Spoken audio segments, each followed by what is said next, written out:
না। শাকিব বাংলাদেশে বড় স্টার। অ্যাজ আ পার্সন আমি শাকিবকে মিট করেছি আগেও। শাকিবকে আমার বেশ ভালো লাগে এবং তার সাথে মাঝে মাঝে দু একবার ফোনেও কথা হয়েছে। তো is very rooted and very exciting guy and আমার একটা ফন্ডনেস আছে ওর প্রতি। তো আমার শুভেচ্ছাই থাকবে ওর। মানে এখন যদি শাকিব খানের সাথে হয় সেটা তো অবশ্যই আমার জন্য অনেক বড় একটা ভাগ্যের ব্যাপার যে মানে বাংলাদেশের সুপারস্টারকে আমার প্রথম সিনেমায় পাবো। তবে এখনো সেরকম মানে কোনো কনফার্মেশন নেই।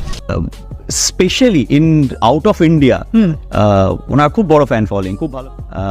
তো বিকজ আমরা যখন যাই প্রচুর বাংলাদেশি আসে যারা আমাদেরকে ভালোভাবে গ্রিট করে এই করে, তো সেখান থেকেও জানা যায় যে মানুষ ওনাকে বেসিক্যালি ওনাকে বাংলাদেশের শাহরুখ খান বলা হয়, মানে ওনার এত ফ্যান। অবভিয়াসলি মানে আমার ভালো লাগে সেই জিনিসটা খুব, মানে ইনফ্যাক্ট তো সেই জায়গা থেকে দাঁড়িয়ে যে এই যে ওনার যে স্টারডম এবং সেই বাঙালি মানে আমাদের ইন্ডিয়ার বাংলাদেশে সবাই মিলে ছড়িয়ে গেলে আরো ভালো